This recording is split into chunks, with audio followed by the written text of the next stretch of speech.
আর এবার নজর রাখবো ভোট পরবর্তী অশান্তিতে কড়া বিজেপি। হ্যাঁ, অশান্তি বন্ধে নবান্নে বিজেপির রাজ্য সভাপতি। আরো একবার জানাবো, ভোট পরবর্তী অশান্তিতে কড়া বিজেপি। অশান্তি বন্ধে নবান্নে বিজেপির রাজ্য সভাপতি। আরো বিস্তারিত আপডেট জানাতে পারবে সোমরাজ রয়েছে আমার সঙ্গে। সোমরাজ, এর আগেই আমরা দেখেছি যে রাজধর্ম বার্তা, এবার সেক্ষেত্রে নবান্নে গিয়ে কারোর সঙ্গে কি বৈঠক বা সাক্ষাৎ রয়েছে? দেখো, মুখ্য সচিব বিশ্বনাথ নারিয়ালের সঙ্গে বৈঠক করতে ঢুকলেন বিজেপি রাজ্য সভাপতি শ্রমিক ভট্টাচার্য। মূলত দুটি বিষয়, প্রথমত শপথ গ্রহণের প্রস্তুতি নিয়ে আলোচনা করতে বিজেপি রাজ্য সভাপতি এসেছেন।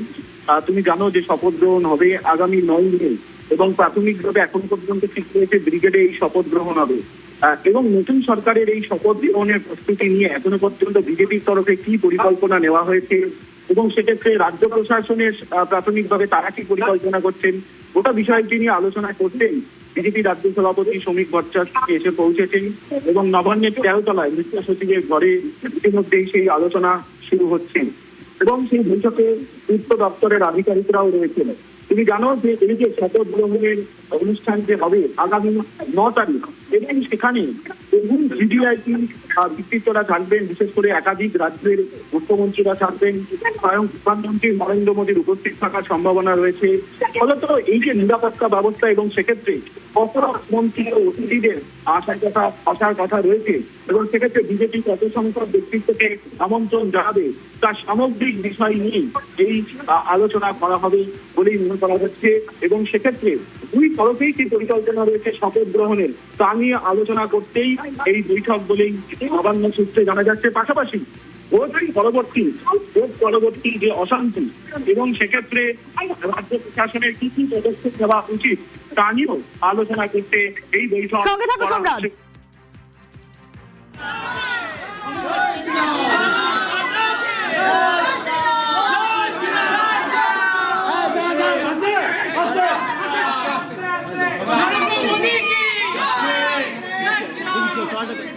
দাদা দেখা করতে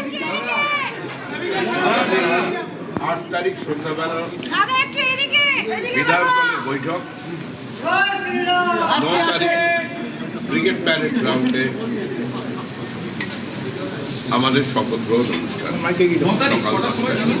অনুষ্ঠান সকাল 10টায়। বাংলাদেশের জনগণ ভট্টাচার্য বললেন আগামীকালই অমিত শাহ আসছেন এবং 8 তারিখ বৈঠক রয়েছে।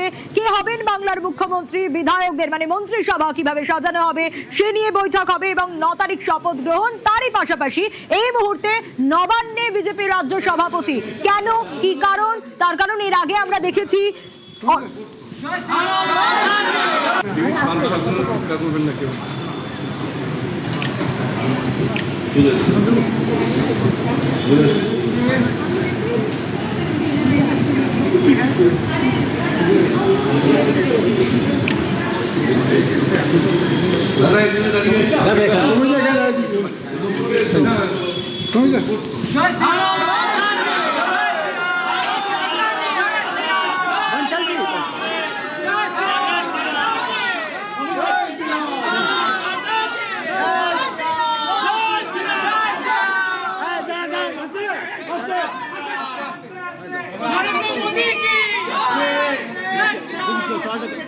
দাদা দেখা করতে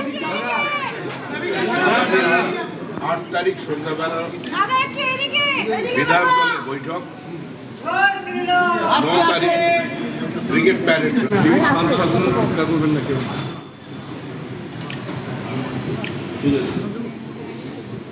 বিজেপির পতাকা নিয়ে যদি তৃণমূল কংগ্রেসের উপরে আক্রমণ করে, তার দায় এই মুহূর্তে বিজেপি নেবে না।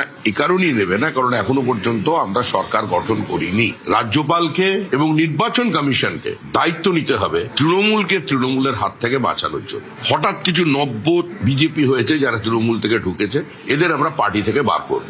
বিজেপি তৃণমূলীকরণ হতে দেবো না। যে হামলা হচ্ছে, দরকার হলে আমি রাস্তায় নামবো, আমি রাস্তায় নেমে প্রতিবাদ করব। আমাদের 2 জন কর্মী মারা গেছে, কিন্তু আমরা কোনো অবস্থাতে হিংসা চাইনি। আমি কালকেও ডিজি কে বলেছি, সিপি কে বলেছি যে র্যাম্প্যান্ট লাঠিচার্জ করুন। কারা এরা? বিজেপির যত বড় নেতাই হোক আর যেই হোক, কেউ এরকম করে তাকে আমরা অ্যারেস্ট করাবো। নাম দিন, ছবি দিন, আমি আপনাদের কথা দিচ্ছি। আর না হলে আমি সভাপতি পদ থেকে চলে যাবো। हम माफी मांग रहे हैं पूरा जनता के सामने पार्टी का तरफ से।